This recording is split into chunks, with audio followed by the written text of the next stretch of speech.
Long Island has a deep-rooted history when it comes to the Mafia. And it's by no coincidence that the critically acclaimed movie, The Godfather, used Long Island as its backdrop for a few scenes. The legendary scene with the horse's head was filmed at the Guggenheim estate in Sands Point, and Sonny Corleone met his end at a Long Beach toll booth.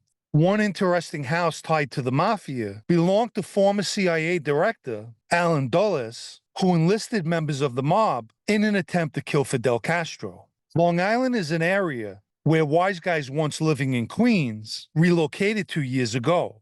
For instance, Tommy Lucchese moved from Whitestone, Queens to Lido Beach, Long Island. Paulo Gambino, who had a house in Brooklyn, had one built in Massapequa.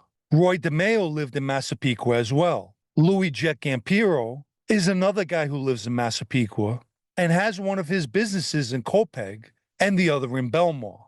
Butch Arpino is in Massapequa as well. Matty Madonna grew up in Eastern Long Island in Selden. Patty Delarusso lives out east in Babylon. There are a lot of guys who live on Long Island. Colombo Consigliere, Ralphie Di Matteo, lives in Merrick.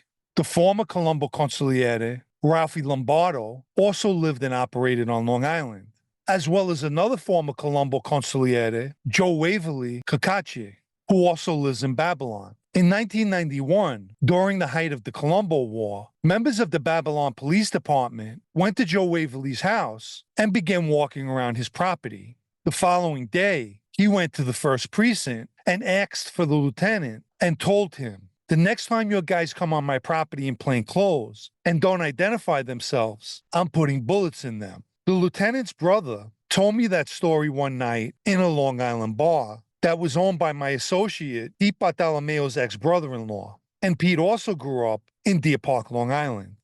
For decades, law enforcement's been conducting surveillance on wise guys in Long Island. On November 9, 1981, going off the information provided by Gambino associate Willie Boy Johnson, the FBI planted a bug in the Cedarhurst, Long Island home of Gambino member Angelo Ruggiero, which produced tapes that played a crucial role in the murder of Paul Castellano, the boss of the family. On March 18, 1983, the Organized Crime Task Force planted a bug in Lucchese member Sal Avellino's 1982 Black Jaguar. At the time, the car was parked in the Huntington Townhouse parking lot in Huntington, Long Island. The tapes from the Jaguar captured vital conversations between Avellino, Tony Dux Corallo, the Lucchese boss, and his underboss, Tom Mix Santoro, and more importantly, became evidence in the commission case.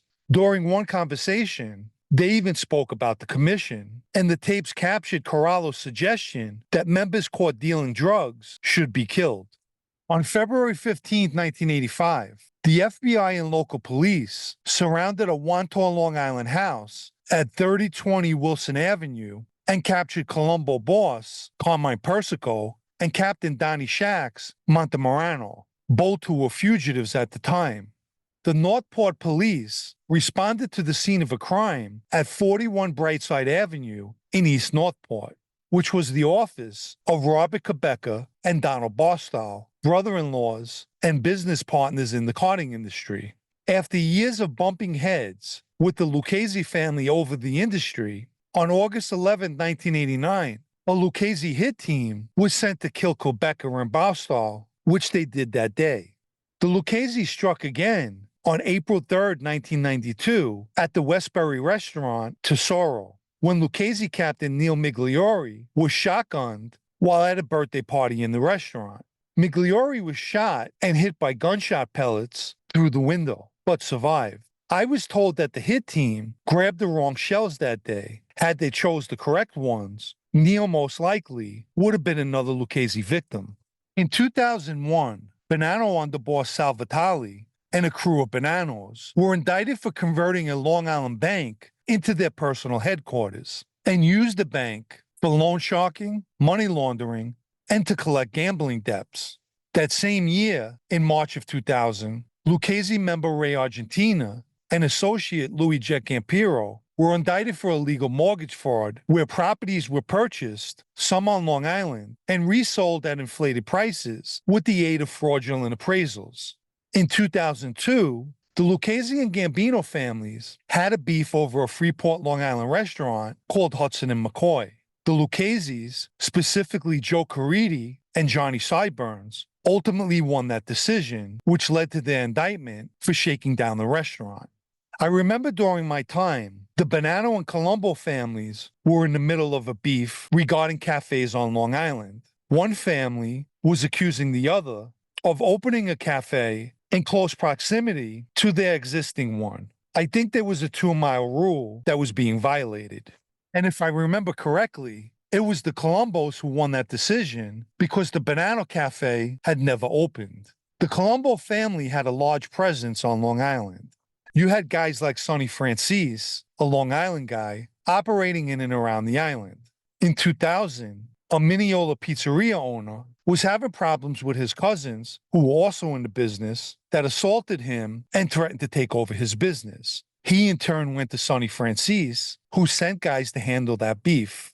Former Colombo street boss, Tommy Gioli, lived in Farmingdale, Long Island, and would conduct business out of the Country Line bowling alley near his house. Gioli was extremely surveillance conscious and used the bowling alley's acoustics to his advantage, making it impossible to record his conversations.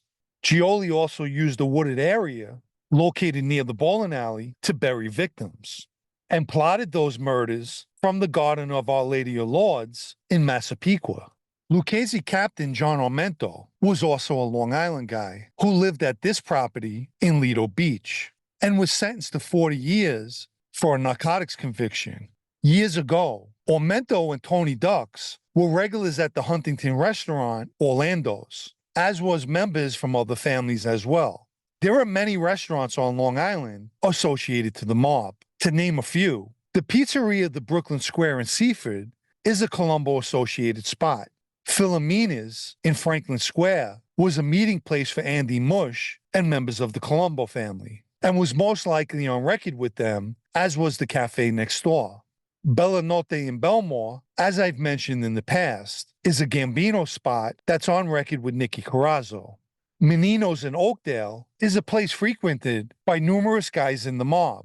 Trento in Farmingdale was a restaurant we would go to, as well as Rare 360 in Syosset, which is Gambino-owned. Another spot we often went to was Chris and Tony's, which was also in Syosset. And that place is on record with someone Louis Jett had told me, but I forget who. They had very good food there. In fact, it was one of my favorite as far as food goes. There was a restaurant in Southampton's called Red Sticks that closed years ago. Matty Madonna had a piece of that place, and he had told us that we could go there, but we couldn't take our own cars. He didn't want the plates, which were known to law enforcement, to make the place hot.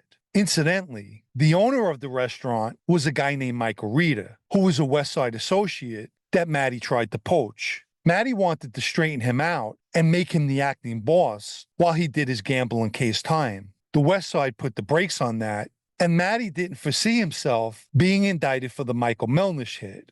Please remember to like this video if you haven't already. And for anyone who'd like to show their appreciation for videos like this, or to help me keep this podcast going, you can do so by the Super Thanks icon down below, or the PayPal Cash App links in the video's description. Long Island is also used as a meeting place, like when Bonanno boss Mikey Nose was caught in surveillance photos meeting with fellow Bonannos outside Real Eyes Optical in Great Neck, Long Island, photos that were used to violate his probation. Lucchese member Big John was meeting with Bonanno underboss Johnny Joe Spirito in Long Beach this past summer. A Glen Cove, Long Island funeral parlor was also where Mikey Nose sent 3 Bonannos to assault former acting boss Joe Camerano. This took place at his father-in-law's wake, Bonanno captain Vito Grimaldi, although things didn't go according to plan for those 3 Bonanno members that day.